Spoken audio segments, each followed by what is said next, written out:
Hydrogen halogen derivatives of alkanes and arenes हा जो आपला टॉपिक सुरू आहे त्याच्यामध्ये आज आपल्याला मेकॅनिझम बघायचे आहेत. लास्ट लेक्चरला आपण अल्किल हॅलाइडच्या केमिकल प्रॉपर्टीज डिस्कस केलेल्या आणि आपल्या सगळ्यांना माहिती आहे की अल्किल हॅलाइड जे आहेत ते न्यूक्लिओफिलिक सबस्टिट्यूशन रिॲक्शन्स दाखवतात. ओके, न्यूक्लिओफिलिक सबस्टिट्यूशन रिॲक्शनच्या अंडर आपण अमोनोलायसिस बघितलं. ओके, अमोनोलायसिसनंतर आपण सायनाइड कसे तयार करायचे, आयसोसायनाइड कसे तयार करायचे. ओके, विल्यमसन सिंथेसिस म्हणजे अल्किल हॅलाइडचं कन्व्हर्जन इथर्समध्ये कसं होतं हा पार्ट सगळा डिस्कस केलेला. अल्किल हॅलाइडचं कन्व्हर्जन अल्कोहोलमध्ये पण आपल्याला करता येतं. ह्या सर्व रिॲक्शन आपण बघितलेले आहेत. मग आता ह्या सगळ्या रिॲक्शन ज्या होतात ना त्याच्यासाठी एक प्रॉपर वे किंवा पाथ आहे ज्याला मेकॅनिझम असं कन्सिडर केलं जातं. जे मेकॅनिझम म्हणजे काय असतं बघा, स्टेप वाईज एक्सप्लेनेशन असतं दिलेल्या रिॲक्शनचं.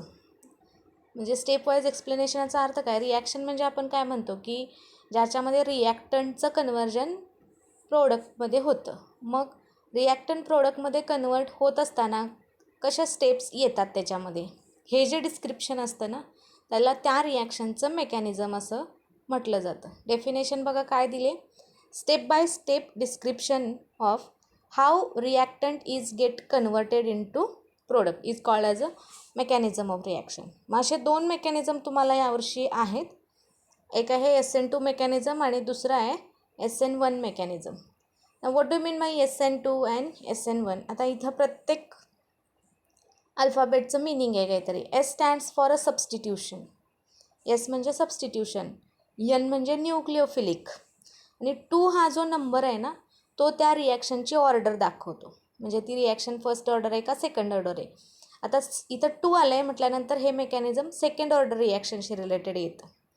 ऑर्डर ऑफ रिॲक्शन हे जे काही आहे हे तुम्हाला केमिकल कायनेटिक्स ह्या टॉपिकमध्ये बघायला मिळेल डिटेलमध्ये.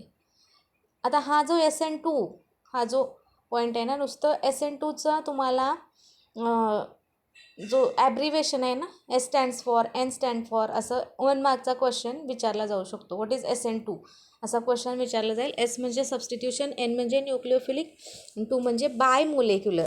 ओके, 2 म्हटल्यानंतर 2 मोलेक्युलशी रिलेटेड इथं कॉन्सन्ट्रेशनमध्ये होणारा बदल आपल्याला बघायचा आहे.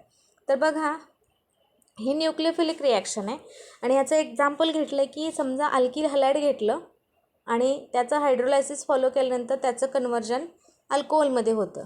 मग त्या रिॲक्शनशी रिलेटेड नेमक्या किती स्टेपमध्ये ही रिॲक्शन होते, किती जणांचं कॉन्सन्ट्रेशन बदलतं, काय चेंजेस दिसतात, कसे न्यूक्लिओफाईल कसे तिथं अटॅच होतात, कुठल्या साईडनं अटॅक होतो, म्हणजे स्टेरिओकेमिस्ट्रीशी रिलेटेड थोडाफार रेफरन्स येणार. रिॲक्शनचं स्पीड कसं आहे, फास्ट झाली तर काय होईल, स्लो झाली तर काय होईल, अशा फॉर्ममध्ये ह्याच्यामध्ये बघायचं आहे आपल्याला. याच्यावरती क्वेश्चन तुम्हाला डेफिनेटली येतात. 3 मार्क्सचा लॉंग क्वेश्चन येऊ शकतो. एक्सप्लेन मेकॅनिझम म्हणतील किंवा 2 मार्क्सला ह्याच्यामध्ये कायनेटिक ऑर्डरशी रिलेटेड तेवढाच पार्ट विचारतील. समजते ना. 1 मार्कला व्हॉट इज SN2 असं पण क्वेश्चन येतो ह्याच्यावरती. तर बघा रिॲक्शन कन्सिडर केली. समजा मिथिल ब्रोमाइड घेतलं आणि त्याचं जर हायड्रोलायसिस फॉलो केलं म्हणजे OH- आयनच्या प्रेझेन्समध्ये मिथिल ब्रोमाइडला जर आपण रिॲक्ट केलं तर ह्या रिॲक्शनचा जो रेट आहे किंवा ही रिॲक्शन होताना काय होतं बघा, ओव्हरऑल हा BR जो आहे ना इथनं हा बाय प्रोडक्टमध्ये ब्रोमाइड आयनच्या फॉर्ममध्ये निघून जाईल आणि हा OH- न्यूक्लिओफाईल इथं येऊन मिथिल ब्रोमाइडचं कन्व्हर्जन मिथेनॉलमध्ये झालेलं बघायला मिळेल. तर ही रिॲक्शन जेव्हा होते ना तेव्हा ह्या रिॲक्शनशी related according to the chemical kinetics. आता केमिकल कायनेटिक्स म्हणजे काय, केमिस्ट्रीमधली एक ब्रांच आहे जिथं रिॲक्शनचे रेट स्टडी केले जातात. रेट ऑफ रिॲक्शन म्हणजे काय असतं, change in concentration with respect to time. Time फॅक्टरनुसार झालेला बदल कुणामध्ये, कॉन्सन्ट्रेशनमध्ये. म्हणजे कॉन्सन्ट्रेशन म्हणजे पर्टिक्युलरली जो तुमचा रिॲक्टंट असेल किंवा जो प्रोडक्ट असेल त्याचं जे प्रमाण आहे, एक्झॅक्टली कॉन्सन्ट्रेशन म्हणजे C=N/V असतं. आपल्याला माहिती आहे, हे 11thला पण आपल्याला झालेलं आहे. Change in concentration with respect to time म्हणजे त्या रिॲक्शनचा रेट. मग जेव्हा न्यूक्लिओफिलिक सबस्टिट्यूशनशी रिलेटेड तुमची बाय मोलेक्युलर रिॲक्शन आहे, इथं जे 2 आलं आहे ना या 2चं मिनिंग तुम्हाला कायनेटिक्समध्ये कळून जाईल. मग ह्या केमिकल रिॲक्शनमध्ये generally according to the kinetic order आपण बघितलं तर ह्या रिॲक्शनचा जो रेट आहे ना डायरेक्टली प्रपोर्शनल असतो कॉन्सन्ट्रेशनला. स्क्वेअर ब्रॅकेट म्हणजे कॉन्सन्ट्रेशन. कुणाचं कॉन्सन्ट्रेशन, तर दोन्ही जे तुमचे रिॲक्टंट आहेत म्हणजे मिथिल ब्रोमाइड पण आणि OH मायनस आयन दोघांच्या कॉन्सन्ट्रेशनमध्ये इथं बदल झालेला बघायला मिळतो. मग किती रिॲक्टंट आले तिथं, तर 2 रिॲक्टंटचं कॉन्सन्ट्रेशन बदललं, म्हणून रिॲक्शनची ऑर्डर किंवा इथं कायनेटिक ऑर्डरनुसार इथं हा 2 हा कन्सिडर केला आहे. हे समजते ना तुम्हाला. इथं 2 कुठून आलं, तर ह्या रिॲक्शनमध्ये दोन्ही रिॲक्टंटचं कॉन्सन्ट्रेशन बदललेलं आपल्याला बघायला मिळतं. त्यानुसार मग ह्या रिॲक्शनची ऑर्डर सेकंड ऑर्डर येते SN2 मेकॅनिझममध्ये. मग इथलं प्रोपोर्शनॅलिटीचं साईन जर आपण रिमूव्ह केलं तर rate is equal to proportionality sign remove केल्यानंतर K हा कॉन्स्टंट तुम्हाला मिळेल आणि Kशी रिलेटेड ह्या रिॲक्शनची ऑर्डर मग ही सेकंड ऑर्डर आलेली आपल्याला बघायला मिळेल. हा एवढा पोर्शन जो आहे ह्याच्यावरती सुद्धा तुम्हाला क्वेश्चन विचारला जाऊ शकतो की सेकंड ऑर्डर रिॲक्शनशी रिलेटेड SN2 मेकॅनिझम कसं असतं ते एक्सप्लेन करा म्हणून. आता बघा इथंपर्यंतचा हा हाफ पार्ट झाला रिॲक्शनचा. आता समजा तुमचं SN2 मेकॅनिझम सुरू आहे आणि ही मेकॅनिझम जे असतं ही सिंगल स्टेपची रिॲक्शन असते.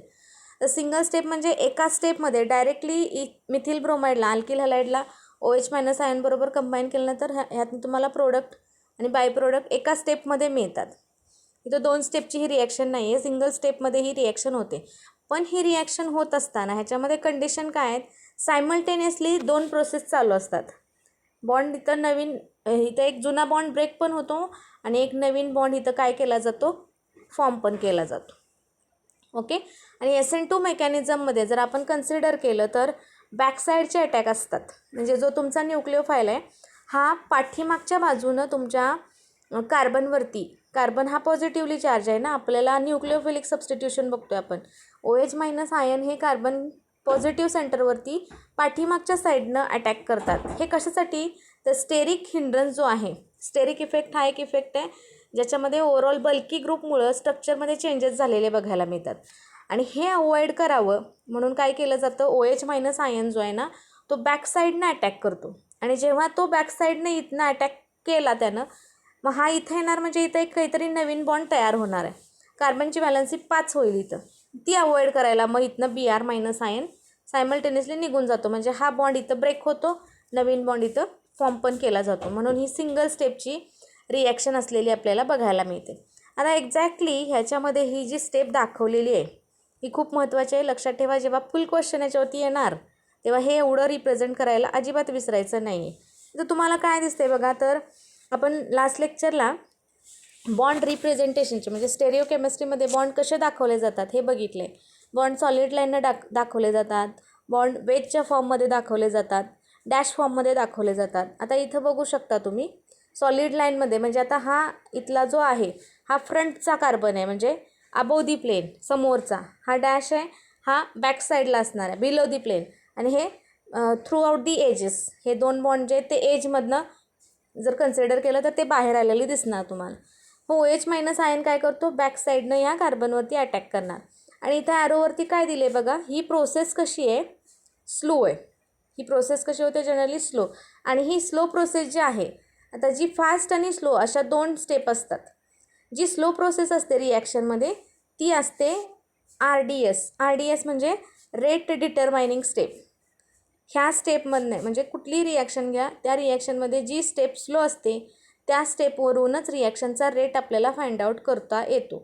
मग ह्या अकॉर्डिंग जर आपण गेलो तर ह्याच्यामध्ये एक इंटरमिडिएट तुम्हाला असा बघायला मिळेल ज्याला म्हटलं ट्रान्झिशन स्टेट. जे इथं तुम्ही बघू शकता कार्बनशी रिलेटेड हे त्याचे 3 हायड्रोजन आहेत. हा OH मायनस इकडनं आल्यानंतर इथं नवीन बॉन्ड फॉर्म झालेला बघायला मिळेल.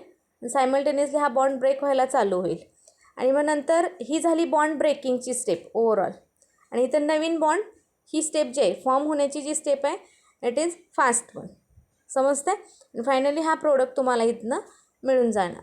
ही ट्रान्झिशन स्टेट म्हटली, ही जास्त वेळ रिॲक्शनमध्ये ही स्टेप राहत नाही. समजलं ना. मग हा एवढा पोर्शन जो आहे किंवा हा एवढा पार्ट व्यवस्थित लक्षात ठेवा. आणि ह्याच्यावरून ह्या सगळ्या एक्सप्लेनेशनवरून जेव्हा आपण ओव्हरऑल SN2 मेकॅनिझमशी रिलेटेड त्याची एनर्जी प्रोफाईल डायग्राम काढू तेव्हा त्याच्यामध्ये कंडिशन जर कन्सिडर केल्या तर potential energy against overall reaction coordinate जर ग्राफ प्लॉट केला आपण तर याच्यामध्ये असा सिंगल पीक आलेला तुम्हाला बघायला मिळेल ओव्हरऑल. इथं तुमचे रिॲक्टंट येणार, ही तुमची ट्रान्झिशन स्टेट आहे. ट्रान्झिशन स्टेटमध्ये हा पोर्शन जो आहे तो इथं असणार आणि फायनली नवीन बॉन्ड तयार व्हायला लागतील तेव्हा Br मायनस आयन इथनं निघून गेलेला बघायला मिळेल आणि ह्या पोझिशनला तुमचं एक्झॅक्टली प्रोडक्ट फॉर्म झालेलं बघायला मिळेल. मधला जो आहे एनर्जीचा गॅप ते इज ॲक्टिवेशन एनर्जी. आता इथं हे मेन्शन केलेलं नाही आहे, पण टेक्स्टबुक जर तुम्ही बघितला तर इथं एनर्जी प्रोफाईल डायग्रॅम तुम्हाला दिलेली बघायला मिळेल, ज्याला शॉर्टमध्ये EPD असं म्हटलं आहे, एनर्जी प्रोफाईल डायग्रॅम. याच्यामध्ये एकच पीक मिळतो कारण स्टेप किंवा SN2 मेकॅनिझम हे सिंगल स्टेपची रिॲक्शन आहे, म्हणून इथं तुम्हाला पीक एकच आलेला बघायला मिळेल. ओके, एकंदरीत हा जो सगळा पार्ट झाला हे कशाशी रिलेटेड झालं, न्यूक्लिओफिलिक सबस्टिट्यूशन रिॲक्शनमधला बायमोलेक्युलर रिॲक्शन जे आहे म्हणजे सेकंड ऑर्डर असणाऱ्या रिॲक्शनशी रिलेटेड एवढं एक्सप्लेनेशन तुम्हाला द्यावं लागेल जर ह्याच्यावरती क्वेश्चन विचारला तर. ओके माय डिअर स्टुडंट्स, आता ह्या SN2 मेकॅनिझमचे काही फीचर्स आहेत. काय फीचर्स आहेत बघा. फीचर जर कन्सिडर केले तर पहिलं फीचर काय सांगतं, ही रिॲक्शन जी आहे ही सिंगल स्टेपची रिॲक्शन आहे. समजते. मग असे आपण बघितलं एका स्टेपमध्येच कार्बन आणि हा X आहे, ह्याच्यावरती जेव्हा OH मायनस आयन अटॅक करणार तेव्हा ओव्हरऑल हा X निघून जाईल, त्याच वेळेला इथं OH मायनस आयन तुमचे जॉईन पण होतील. म्हणजे ही रिॲक्शन ज्याच्यामध्ये बॉन्ड ब्रेकिंग आणि बॉन्ड मेकिंग हे एका स्टेपमध्ये होतं, याच्यामध्ये स्टेप येत नाहीत. सिंगल स्टेपचं मेकॅनिझम असणारं रिॲक्शन आहे ज्याच्यामध्ये सायमल्टेनियसली बॉन्ड ब्रेक आणि बॉन्ड फॉर्म केला जातो. हे पहिलं फीचर आहे कुणाचं, SN2 मेकॅनिझमचं. दुसरं फीचर काय दिले बघा, न्यूक्लिओफाईल OH मायनस आयन जे आहे attack carbon undergoing substitution from the back side. आता बॅक साईडनं मग अशा आपण इथं बघितलेलं आहे, हा OH मायनस आयन इकडनं बॅक साईडनं येतो.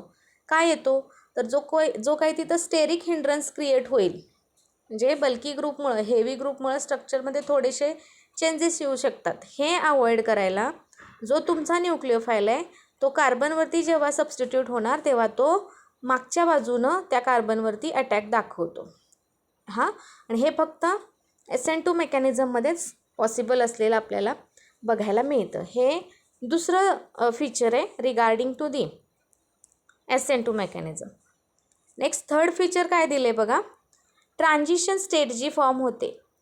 ओके, ट्रान्झिशन स्टेट म्हणजे काय, मी मगाशी तुम्हाला ग्राफच्या फॉर्ममध्ये दाखवलं होतं. हा असा ग्राफ येतो आणि इथं असते तुमची ट्रान्झिशन स्टेट, म्हणजे हा पीक जो आहे ना इट इज ट्रान्झिशन स्टेट. आता SN2 मेकॅनिझममध्ये जी ट्रान्झिशन स्टेट आहे न्यूक्लिओफाईलशी रिलेटेड आणि लिव्हिंग ग्रुप Brशी रिलेटेड, ओके, पार्शल बॉन्डशी रिलेटेड हे क्रिएट झालेलं आपल्याला बघायला मिळतं. काय सांगितलं आहे बघा, in transition state the nucleophile and the leaving group, nucleophile कोण आहे तुमचा OH मायनस आयन आणि निघून जाणारा ग्रुप कोण आहे Br मायनस आयन, हे बॉन्डेड केले जातात कार्बनला with partial bond and carries a partial negative charge. Partial bond याचा अर्थ काय, ते टेम्पररी टाईपचे राहतात. म्हणजे इथं जर बघितलं ना, हा डॉटेड लाईननं इथं जे दोन दाखवलेत हे पार्शल बॉन्ड आहेत आणि इथं OH पण मायनस चार्ज कॅरी करणार आणि Br पण निगेटिव्ह चार्ज, दोघंही सेम चार्ज कॅरी करतात आणि हा पार्शल टाईपचा बॉन्ड, तात्पुरत्या स्वरूपाचे हे बॉन्ड तिथं क्रिएट केले जातात in case of the transition state. ही तुमची ट्रान्झिशन स्टेट येते. म्हणजे इथं ह्या पीकला इथं ओव्हरऑल तशा टाईपचं फॉर्मेशन झालेलं तुम्हाला बघायला मिळतं. हे तिसरं फीचर आहे regarding to the SN2 mechanism. Clear. चौथं फीचर काय दिले बघा, transition state contains penta coordinate carbon. कसला कार्बन असतो ट्रान्झिशन स्टेटमध्ये म्हटलं इथं की पेंटा कोऑर्डिनेट. पेंटा म्हणजे 5 आणि कोऑर्डिनेटशी रिलेटेड जर बघितलं तर ते बॉन्ड फॉर्मेशनची कपॅसिटी आहे. ट्रान्झिशन स्टेट जेव्हा तयार होते तेव्हा म्हटले की इथला कार्बन हा पेंटा कोऑर्डिनेट असतो. म्हणजे इथं जर तुम्ही बघितलं हा मधला कार्बन आहे, ह्याला टोटल किती बॉन्ड तयार झाले बघा, 1 2 3 4 अँड 5. ह्या पोझिशनला कार्बन हा 5 बॉन्डनी स्वतःला वेगवेगळ्या एंटिटीशी रिलेटेड अटॅच झालेला बघायला मिळेल. म्हणजे ट्रान्झिशन स्टेटमध्ये पेंटा कोऑर्डिनेट फॉर्म अचीव केला जातो. हे एक फीचर सांगता येईल आपल्याला SN2 मेकॅनिझमचं. फिफ्थ फीचर काय दिलं आहे, SN2 मेकॅनिझममध्ये जो प्रोडक्ट तुम्हाला मिळतो त्याच्यामध्ये कॉन्फिगरेशनचं इन्व्हर्जन झालेलं आपल्याला बघायला मिळतं. बॉन्ड ब्रेक, बॉन्ड फॉर्म अशा प्रोसेसनं कॉन्फिगरेशनचं इन्व्हर्जन झालेलं 5व्या स्टेपमध्ये किंवा हे 5वं फीचर आहे आपल्याला सांगता येईल. आणि 6वं फीचर जर कन्सिडर केलं तर प्रायमरी सबस्ट्रेट जे आहेत हे जनरली SN2 मेकॅनिझमला फेवर करतात. What do mean by primary substrate तर प्रायमरी कार्बनशी रिलेटेड आहे हे, ओके, किंवा प्रायमरी कार्बोकॅटायन, सेकंडरी, टर्शरी अशा फॉर्ममध्ये. ह्याच्यावरती तुम्हाला MCQ येतात पर्टिक्युलरली. म्हणजे कुठल्या टाईपचा आयन SN2 मेकॅनिझम जास्त दाखवेल, कुठल्या टाईपचा आयन SN2 मेकॅनिझम जास्त दाखवणार नाही. तर आपण इथं काय म्हटलं की इथं प्रायमरी टाईपचे शेवटचं फीचर काय सांगतं की प्रायमरी सबस्ट्रेट. तर प्रायमरी सबस्ट्रेटच का घ्यायचे इथं, कारण प्रायमरी सबस्ट्रेट जर बघितलं तर ह्याला एकच कार्बन अटॅच आहे, ओके. म्हणजे इथं स्टेरिक हिंड्रन्स जेवढा कमी असेल ना तेवढं जास्त SN2 मेकॅनिझम फेवर केलं जातं. हे मगाशी पण मी सांगितले तुम्हाला. स्टेरिक हिंड्रन्स म्हणजे काय, हेवी ग्रुप जर तिथं अटॅच असतील त्या रिॲक्टंटमध्ये तर SN2 मेकॅनिझम एवढं फेवर होत नाही. हेवी ग्रुप तिथं नको आहेत, बल्की ग्रुप नको आहेत, तरच SN2 mechanism easily carry out होईल. मग प्रायमरी सबस्ट्रेटमध्ये असे बल्की ग्रुप कमी असतात. समजा सेकंडरी घेतला, आता हा प्रायमरी आहे, समजा इथं अजून एक कार्बन जोडला तर हा सेकंडरी झाला आहे, अजून एक जोडला तर हा टर्शरी झाला. म्हणजे हे वाढत जसं जाणार ना तसं SN2 मेकॅनिझम इथं फेवर केलं जात नाही. म्हणजे ह्या सगळ्यावरून काय सांगू शकतो, कमीत कमी स्टेरिक हिंड्रन्स जिथं ज्या कार्बनला पॉसिबल आहे तिथं SN2 मेकॅनिझम पॉसिबल. म्हणजे सगळ्यात जास्त प्रायमरी कार्बनमध्ये SN2 मॅक्झिमम बघायला मिळेल, त्याच्यापेक्षा कमी सेकंडरी कार्बनशी रिलेटेड, आणि त्याच्यात सगळ्यात कमी टर्शरीमध्ये बघायला मिळेल, कारण टर्शरी कार्बनमध्ये सगळ्यात जास्त स्टेरिक इफेक्ट तिथं क्रिएट होऊ शकतो किंवा त्याचा इम्पॅक्ट तिथं जास्त असलेला आपल्याला बघायला मिळेल.